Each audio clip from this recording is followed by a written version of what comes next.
Ус цагуур орчны судалгаа мэдээллийн хүрээлэнгээс эх саруудын цаг агаарын төлөв гаргажээ. Ус цагуур орчны судалгаа мэдээллийн хүрээлэнгээс гаргасан эх саруудын буюу улирлын цаг агаарын ерхий төлөвөөр ихэнх нутгаар дулаан, хурд дундас нутгийн зүүн хэсгээр дунджаас бага орох төлөвтэй байна. Түүнчлэн хүчтэй залхи шорон шуурын давтамж их байх, хураашилт нэмэгдэх хандлага ажиглагдсан байна.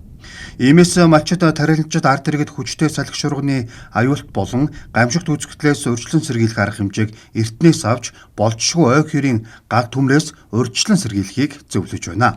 5 дугаар сард агаарын дундаж хэмэс Сэлэнг төвийн зүүн Хинтид орон Сүхбаатарын нутгаар олон жилийн дунджийн орчим, бусад нутгаар дулаан байх төлөв гарчээ. Хурд дундас төв Сэлэнгийн зүүн Хинтид орнод Сүхбаатарын нутгаар бага байх төлөв гарчээ.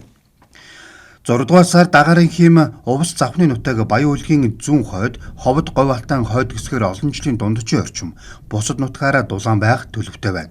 Хурд дундас увс завхны нутаг Ховдын зүүн хойд, говь алтай Баян онгорын хойд, Хөвсгөл Арангаан баруун хэсгээр ахиу, Хинтид орнод Сүхбаатарын нутгаар бага байх төлөвтэй байна. 7 дугаар сард агаарын хим нийт нутгаараа олон жилийн дунджаас дулаан байх төлөвтэй байгаа бол сарын хурд дундас нийт нутгаар бага байх төлөв гарчээ.